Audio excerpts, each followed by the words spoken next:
Right. So we have these really boring countertops, and it's all Formica. Do you see how ugly this is? It's awful.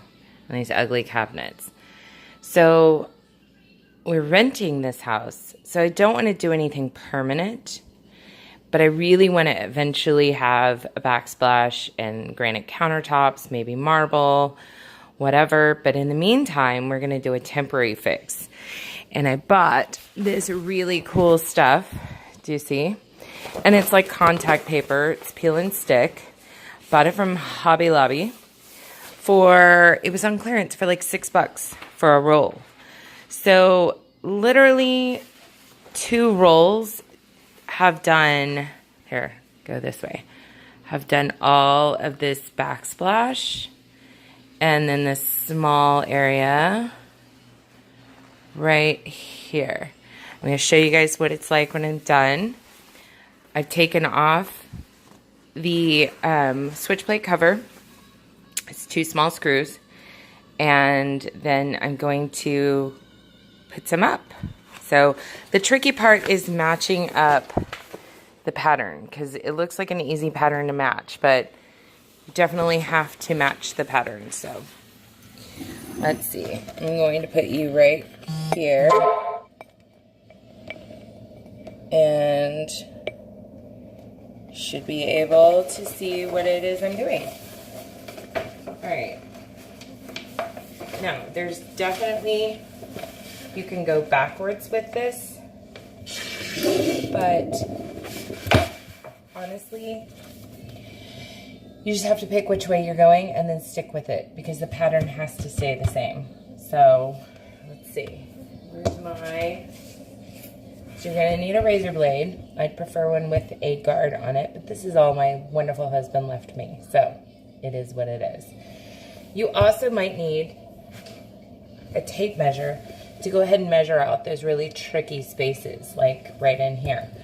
So I'm going to have an imaginary line right along the bottom here where I'm going to trim it off. So we're going to go from the very top of the cabinet to about 18 inches, which is where your backsplash would stop normally if you were actually doing a tile backsplash, a separate backsplash from your countertop.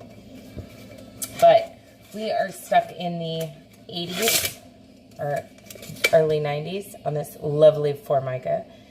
And so we're going to measure out 18 inches from the top of here to the bottom. And it should be pretty easy to follow a guide.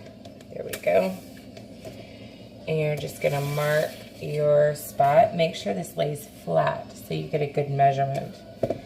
And then we're going to mark this spot right here. Careful, don't go over your countertops. If you have a butcher block or a cutting board, put it underneath your contact paper so that it will actually not cut through your Formica, and it'll cut through the butcher block. So we made our little 18-inch mark, and I have a straight edge here, sort of straight edge. Now the trick to a straight edge and getting a straight edge is making sure that let's double check on our mark here, that your top is straight and your bottom is straight. Otherwise, it's not going to be a straight edge. So there we go. So I like to kind of eyeball it too. It's about the middle of this particular board in the design. So, and we're just going to run completely. Let's give it a little extra space so we can trim it off.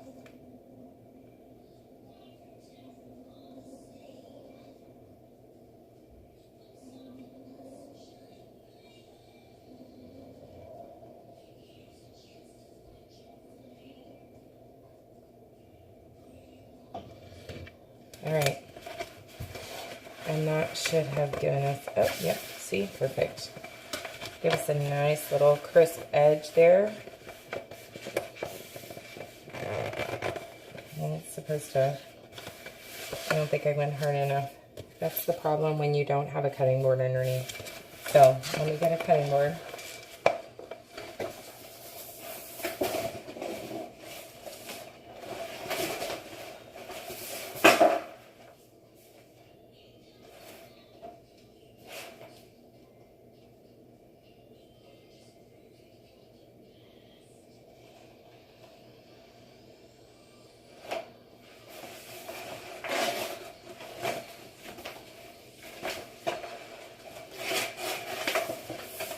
All right, perfect. So this also works really well if you are getting ready to sell your home and you definitely know it needs to have an updated look. So this will give it an updated look and it will look good in pictures. Get the clients in your home, have them fall in love with your home, the layout of your home, the location of your home, the things that are not an easy fix.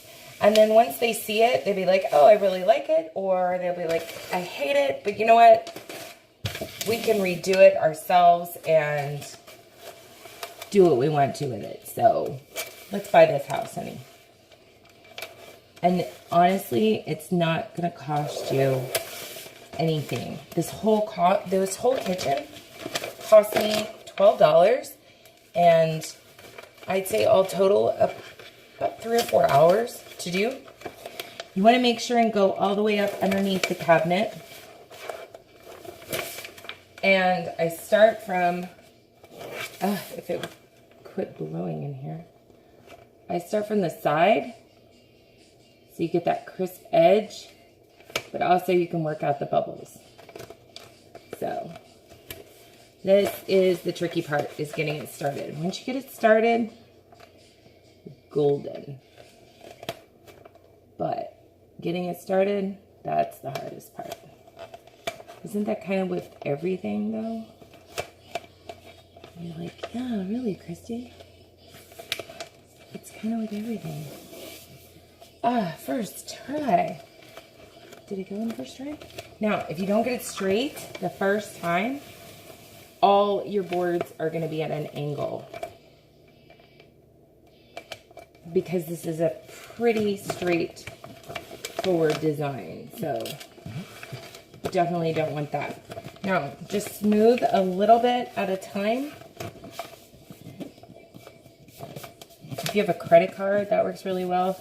They make a smoothing tool in the wallpaper department of your hardware store. And it's like literally like a credit card or driver's license. So I usually save old credit cards to be able to use for this kind of stuff. But this was kind of impromptu, so I figured, why not? We'll just do it by hand. And again, it's temporary, so I'm not stressing if it's not perfect. All right. But you want to try and get as many of the bubbles out as possible, especially in your kitchen, where you're going to have lots of moisture. You just, you know. And most people don't see a whole lot of their countertops. So with this design, it's actually pretty cool because it doesn't show air bubbles really well. So that's nice. It also doesn't show dirt, but it gives it that rustic vibe. And you know what? When you're ready to move, peel it off. No harm, no foul. All right, your landlord may even want you to keep it because it looks so cool and gives his house that updated look, or her, whatever. I'm an equal opportunity landlord person. Okay, here we go. Cut these little edges as close as possible. I don't think anybody's going to be nitpicking your work. It's a sticker. So really, if they don't like it, just screw them. Whatever. They can put their own tile up then. All right, here we go. On your electrical plate, just try to get as close as you can don't stick the razor blade in the electrical socket. Bad idea. And voila. Make sure you get low enough to where you get the screws.